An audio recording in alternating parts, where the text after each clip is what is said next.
Tialf in de jaren 70 het retreat-mekka van de Vroad. 25 jaar later rennen ze weer voorop, maar het dak erop. En nu moet er weer wat barren om de leadingbaan van de Vroad te blijven. In februari scoorde het nevens de steden nog voor 50 miljoen euro. Maar na uw lees mij allerhande partijen uit de retreat-Vroad, onder oren de KNSB, komen deputaire steden nou met een conceptplan dat 2 keer zo duur is.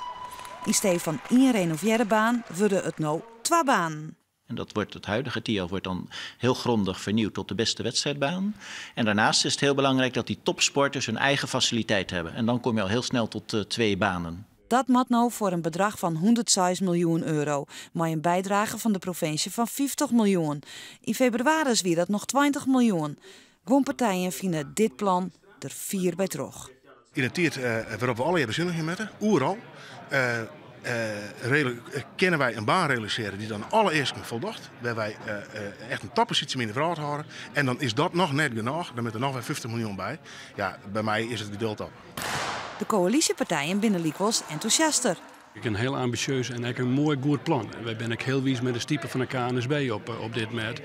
En we denken inderdaad dat dit een fikse, als we dit realiseren kunnen maken, is het een fikse boppenslag.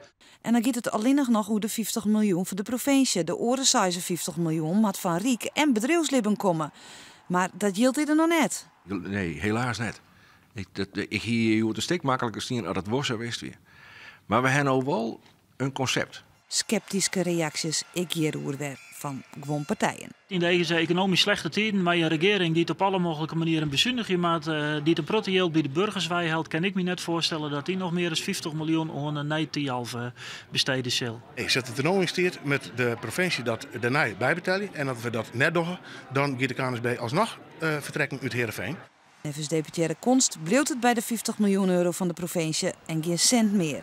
Of de steden daarin leeuwen en 50 miljoen sowieso acceptabel vinden, zorgen we op 9 december, want dan wordt er stemd door het plan.